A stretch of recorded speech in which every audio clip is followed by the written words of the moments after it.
Welcome back to the Elvis Workshop. This is actually my third attempt at welcoming you back to the Elvis Workshop. Now, if you look at my workshop bench up here, it's in major disarray. And this is not how I normally present the show, as you know, if you're a regular viewer. I am struggling tonight to make a video that I'm happy with publishing. I don't like negative parts of Elvis's life or career, and this is one of them. So I'm struggling a little bit with it.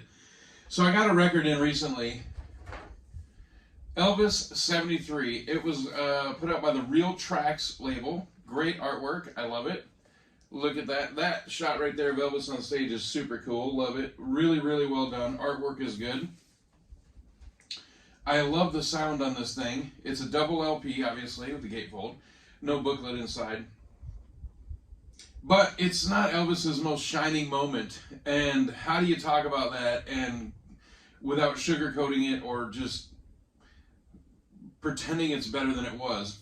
Elvis was clearly in trouble at this point. And I've got some other shows up here too, 1974. Yeah, I wanted to talk a little bit about it. I tried to even have some positive things. Like I've got two things right here. This is Something Old, Something New. This is a concert at the Las Vegas Hilton, also 1974. It's January 26th.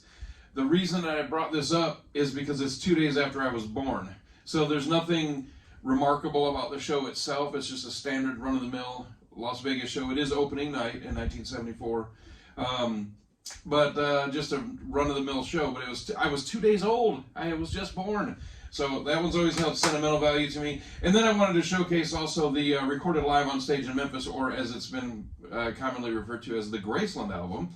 Again, March 20th, 1974. So Elvis had some great moments in 1974. It wasn't all bad. And 1973, of course, the Aloha.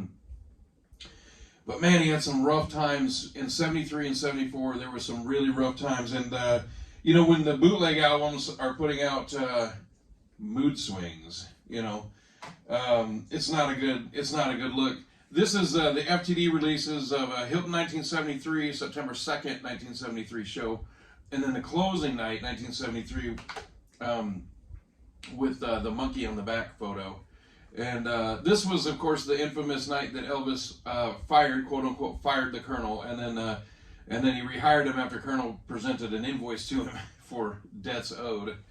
And so this show right here is the same show that's on this LP, and the Memphis Recording Service also released it. Both are fantastic. Both have great artwork. Both are well done. It's just hard to talk about it, and I ordered this because I thought it was important to have it for a variety of reasons. Elvis sings really, really well. It's just that in between songs when he's talking, it's very evident and very clear that there's a problem in his personal life.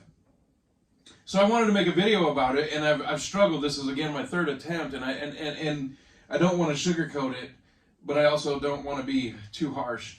Then another thing I wanted to talk about. Yeah, it's midnight. Yeah, I've made this video and just dropped stuff all over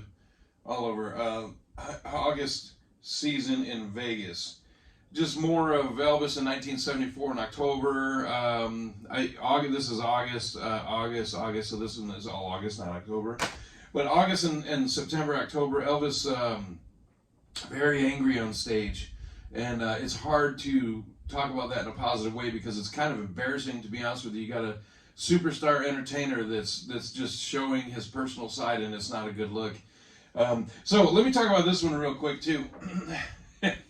Actually got some interesting stuff here to say about this one.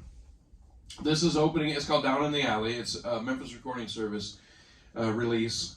Opening night 1974. It's August 19th. And again, really good artwork. Joseph Perzada, who does these, does a lot of black with his artwork. It makes the color pop on the stuff that's out, and a lot of the stuff is taken on stage or at night, so it's going to be black anyway. But he's really heavy with the black artwork. But I have an issue here. So Elvis says during the show, I feel like the NBC peacock because of the suit that he's wearing. So the photo on the front of the show is not from that concert. It's a different show, and the photo's blurry. So what is going on there? But I actually bought this for a reason.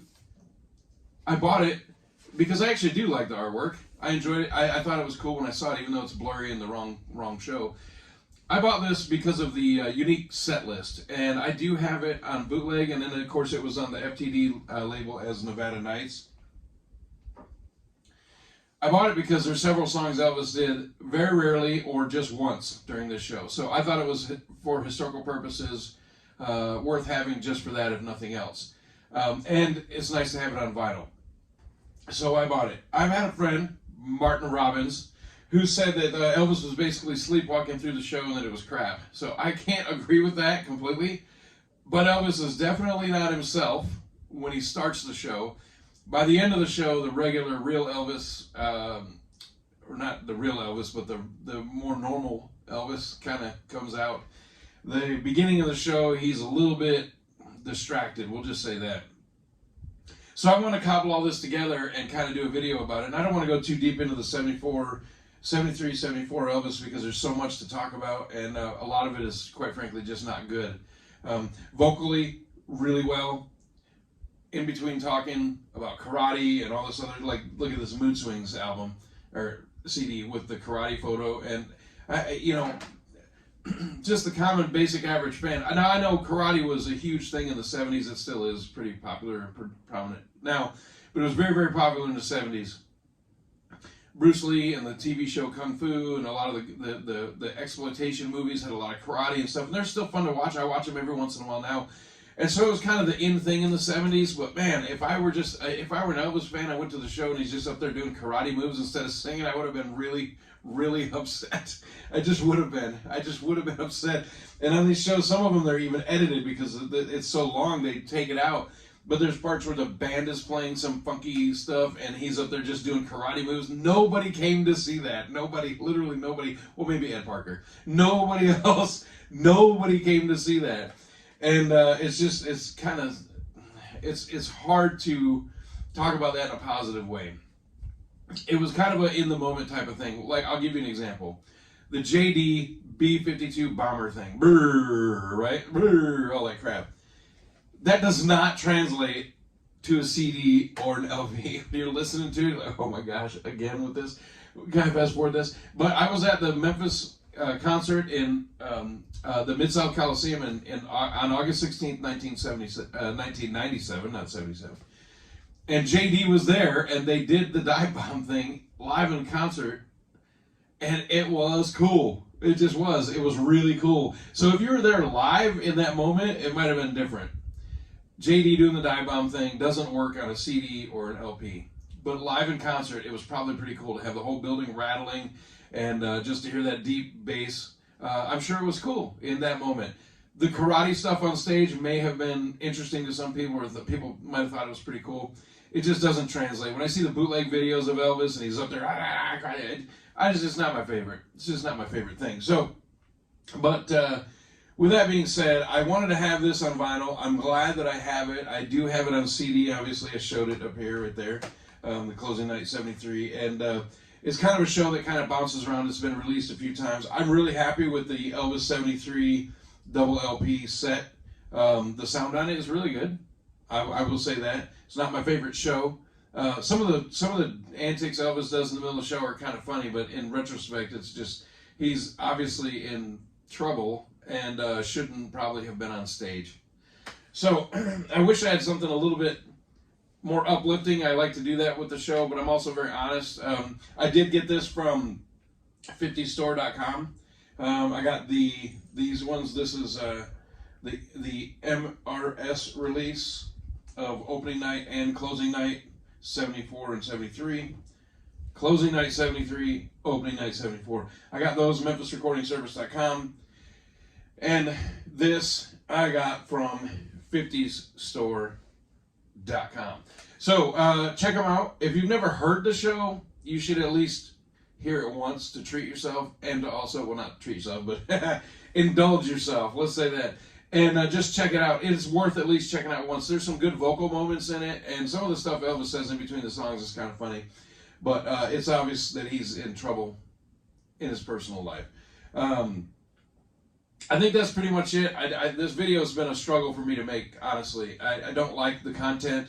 I did like listening to the show, but I don't like doing a show like this. So I apologize to you if it's too downtrodden and negative. I didn't mean to come across that way. I will tell you this, though. This is kind of cool. The Australian Elvis fan club is coming here in 2 days for an event at the house. They've been here before, and it was really well received, so they're coming again. And I had a friend. This is what's great about being in the Elvis world and having Elvis friends, is I had a friend call me the other day and just say, hey, I want to show, the dogs are barking.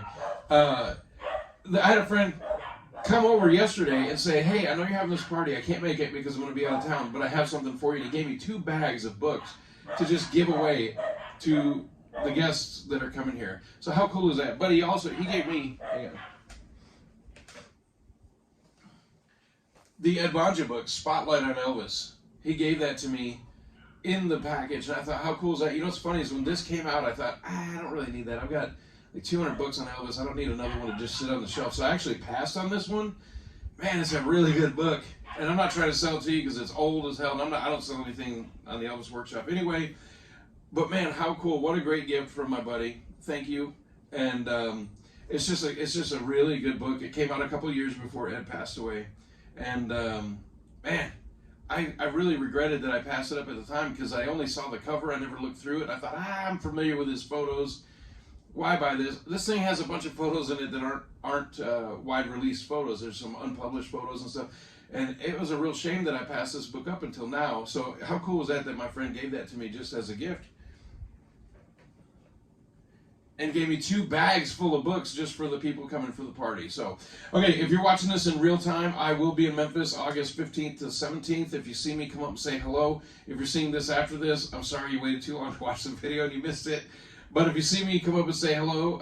I think I finally got through the 3rd attempt. I think I made it through. I didn't want to talk about everything. I just put a bunch of stuff up here more for looks than anything. But not my favorite topic. But I did get this recently, so I wanted to cover it. So real tracks from the 50 store, from 50store.com, and then Memphis Recording Service right there. So anyway, hold on a minute. I hope you liked the video because I didn't. So that means I guess I'm the hound dog. If you don't like this video, you ain't nothing but a hound dog. We'll see you next time.